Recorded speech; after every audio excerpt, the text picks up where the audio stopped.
I went to the University of Chicago as a Marxist. After a year of studying under Milton Friedman, I was still a Marxist. But one summer of working in the government was enough to start returning around. Really, what happened to you there? Well, nothing happened to me, but that I realized that the government was nowhere close to being capable of doing what people on the left wanted the government to do. And that, in fact, we'd be lucky if they didn't make things worse. For example, I was in the Labor Department, and they administered the minimum wage law.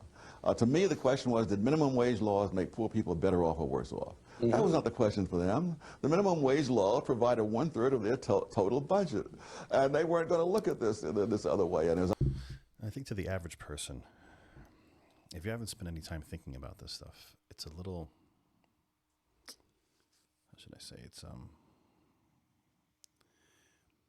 just difficult to comprehend that if you tell somebody minimum wage law is bad, you know, the usual response is, well, how can people afford to live on X? Or that giving more money to people will help them. And, you know, in a rudimentary, idea, you might be right. You know, of course, on an individual basis, if a person has more money, then they're better off, usually. But the question is, if force or coercion is involved, then that means that somebody else is worse off, potentially, right? If somebody is compelling you to do something, then that means you didn't want to do it. And when you don't want to do something, then it's not good, usually speaking, right? So it comes with a cost. And a lot of times people don't understand those costs and they don't think about it. And they just kind of think in a surface idea that forcing someone to give somebody more money is a good thing. But there's a lot of adverse cost to that, which let's see if Mr. Sowell gets into that here. As I tried to get into the question of does this cause unemployment and stuff like that, there was no enthusiasm whatsoever for that whole line of, So in that particular, clip, obviously he gets way more in depth. These are just little tiny sound bites. But he was working for the Department of Labor, and he wanted to know, is this a good thing? Right? If increasing the minimum wage lessens the amount of jobs, which does, if it does that, then maybe it's not a net positive, depending upon what the circumstance is. But overall, not a good thing. Let's keep going, see what else he has to say. Different topic. Empirical evidence does matter. It does. I see less of it than you do. I'm willing to believe that because you've said so. I've been asking you for it, and I haven't gotten any of it. So I'm perfectly willing to agree with you on that. But Gentlemen, we have 1 minute. The major piece of empirical evidence that I think you've cited this hour has really been the contrast between the 60s and the 70s. No, it's been the contrast between well-off people and badly off people. And that's true in other countries as well, that in Malaysia, where they've had affirmative action for the same amount of time, it's had the same results. It has done nothing for the poor Malays. The lowest level of Malays receive a smaller percentage of all the income received by Malays today than before this program was put into effect, as is true of blacks in the United States. Is it worthless to do something for anybody but the very poor? I would like to see the well-off take care of themselves. If they can't, who can? Thank you very much. No, I would agree with that, but you would also have to agree that generally speaking, women are paid less, for example, for the same jobs as men. No, I would not. So another topic, I mean, he's just spitballing right now.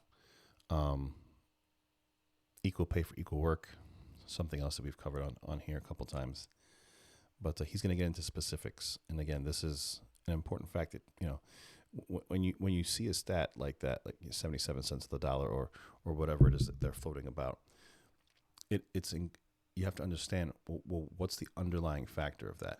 Is it just that same woman with the same experiences as a male getting less money? And let's see what Sowell says.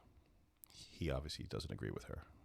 I would not agree with that. If you're talking about women with the same number of years of experience, with the same continuous service, et cetera, then when I look at that, I don't find that disparity. I find, for example, in many cases, the women are making more, depending upon how you break the data down. The difference with women is between married women and everybody else. That's the real difference. Well, even as to single women, the Census Bureau statistics, the most recent ones I could find, 1978, say that single men are earning $11,100 and single women are earning $9,300. Yes, I love the word single that is used. When I did my study, I didn't use single, I used never married. You see, a woman who is single at age 40, having spent 10 or 20 years raising children, is really not quite the same as a man of age 40 who's been working continuously for 20 years. And that's it right there. Like that's the shutdown of the argument. Right. So she's stating that single women, right, earn less than men. Right. But why? The question is why? If you're, there's obviously a difference, right? There's something that's going on. So in his scenario, never being married, so never having children and never having to go through the raising of the child, the taking care of children, and then entering into a workforce, that's a major difference than a woman who's been working for the past 20 years, doesn't have children, and doesn't have the constraints as a mom would have.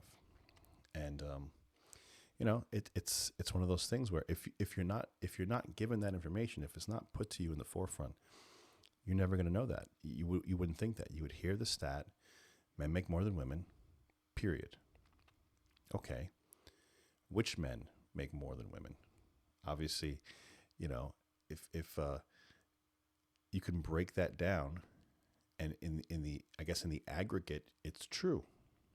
But the question is why, right? And it's not because men make less than women, therefore women are being discriminated. And that's the problem. The problem is the jumping to, because of this situation, therefore discrimination. It's not necessarily true. In this case, it's absolutely not true. We'll leave it there. We'll clip this off and go to another one. Thanks a lot, guys. Like, share, subscribe. This is Thomas Sowell. We'll do some more of him. It's fantastic. Thanks. Later.